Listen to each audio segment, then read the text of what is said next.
Good evening, my name is Ian C. You may know me better as Ian C. I am the guest commissioner for Season 6 after Falconeer was more rubbish than usual and failed to start it in time.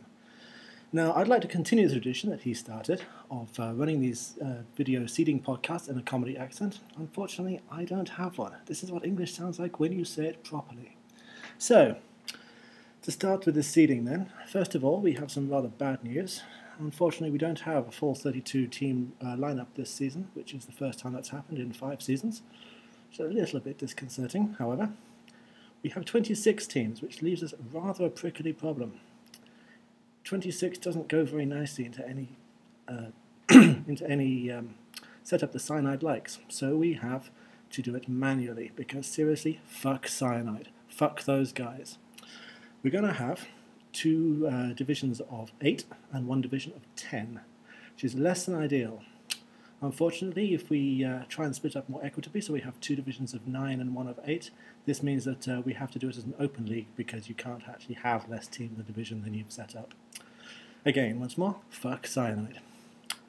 So first of all, let's have some little stats on what we have. We have, of the 26 teams who signed up, we have 2 Amazon teams, 3 Chaos teams, 2 Dwarfs, 1 Goblin, 1 Human, 3 Lizards, 1 Necromantic, 1 Nurgle, 1 Norse, 3 Orcs, 1 Ogre, 4 Skaven, most popular choice this season, 1 Vampire, and 2 Wood Elves, who are in fact the only kind of elves represented. So there's going to be a few new things this season. First of all, the rather non-standard structure, the guest commissioner, and also the fact this is a strictly no Andy Davos league. That's right, Andy Davo cannot possibly win this season because he's not even in it. Something to aspire to.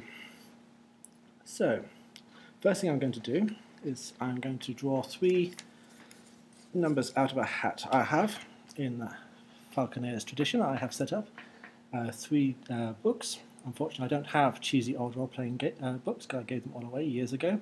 However, I do have cheesy wargaming books. So this season's divisions are going to be named after wargaming books. So I'll just bring the book over here to my painting area where I have everything set up. We have Hordes Division, 40k Division, and Tamerkan Throne of Chaos Division. And unlike Falk, I am a professional, so where he has to evade his kitchen to get to utensils, I actually have a hat. So in here I have 3 numbers. There, look, on this rather spiffing Sud Courier notepaper. 2 of them say 8, 1 of them says 10. I will start by drawing one out at random and placing it in order. We will go Tamerkan, then we will go Hordes, then we'll go 40k. So the first one for Tamerkan is 8. So Tamerkan will be an 8-person league.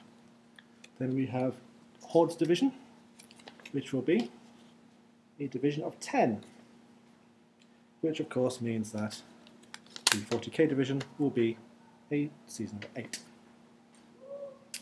Now let's do the seeding of the players. I took some liberties with Falk's seeding because he's been a bit even more crap than usual and has failed to update the rankings. So I've taken I've placed people about where I think they belong. Nobody's moved down.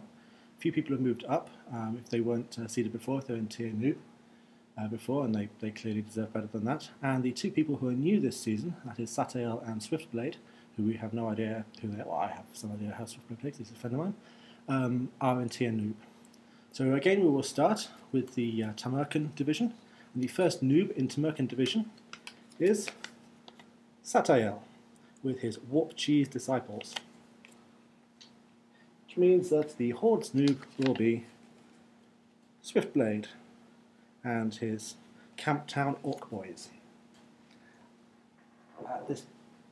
At this moment, reports are unclear whether in fact they do say doodah doodah or not. So now we have tier 3. These are the people who have played a little bit, and we have no idea we have some idea how they are. However, they are rubbish. They may not actually be rubbish, they may just be extremely unlucky. That's how it goes. So the first tier 1 player who will be seeded into the Warhammer 40k division is Sir T, always a bridesmaid, never the bride, and his dwarfs, the Pimpernels. The next one, going back to Tamerkan again, will be Ironwood, who very graciously agreed to sign up to make the numbers even for this season. Thank you very much, Ironwood. Then the next one for the Hordes division is Gruntle.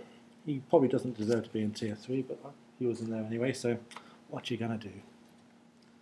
And then going back into the 40k division, we have Reborn and his Reborn's Wrestlers. I get the impression Reborn is actually quite a good player. However, his habit of playing ogres is probably working against him. And now going back to Tamerkan, we have Hamish and his Zellar Dwellers. One of the many, many Skaven teams turning up for this season. So now we're into Tier 2. These are all solid players who have some idea what the fuck. So let's see who is going in. The first one, who will be in Division Hordes, is Ezrast and the Seven Deadly. Chaos team, I believe. And then going straight on into the Warhammer 40k division, we have Palos and his South Park Smackdown. Back up to Tamerkan again. And it is Ulysses and the Mini Zillas. Coming back down to the Hordes division, and we are now looking at Ban and the Explorers Club, a human team who I believe are new this season. Now we have Teleku and the Hazardous Hippies, the other Wood Elf team. Back up to Tamerkan, and we have Mr. Ruvalt and the ex-presidents of Doom. Terrifying team who I expect to go a long way through. And then finally, back down to Hordes again, the last one from Tier 2 is Proudfoot, or Proud FT, or however you want to say that, and his Whistleland Whalers. Now we have Tier 1. These are the players who, much like myself, turn out to be not entirely terrible at the game, but manage to choke at key moments. So, the first one then will be for the 40k division, and that will be Falconeer. It's a him, a Falconeer. He's Beljar United. Now back up to Tamerkan, and the next team is Lukton. He was in Tier Noob before, but he's actually quite a good player, so I moved him to Tier 1. And his Emir's G6 crew. I have no idea what a G6 is, or why it would have a crew, but there you go, take it up with him. The next one then is Ramas, better known on F13 as Aldaic, and his Ermin Vermin. Back to the 40k division, and the next team are Broktoon, aka Modern Angel, and Team Snoo Snoo. Now we're back to Tamerkan again, and the next team will be Megrim, or Megrim, and Insatiable, the vampire team. They've done surprisingly well despite having a terrible gimmick. But then every gimmick is terrible. Back down to Team Horde, Division Hordes, and we have Drog and Hunker Hunker Burning Love, who have one of the best names of any Blood Bowl team I've ever come across. Kudos to you, sir. Now the next one for 40k division is Lamaros and Goblin Baby, or maybe that should be Goblin Baby. Who knows?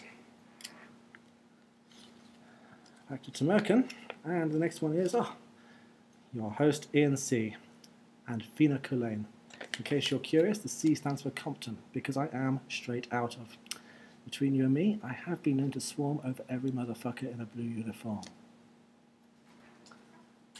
And then the last one, which will go into Division Hordes, is Avaya, otherwise known as Avaya, and his Bleating team, which are one of the few teams to come out of the gimmick leagues into the main league. So now we are looking at the top.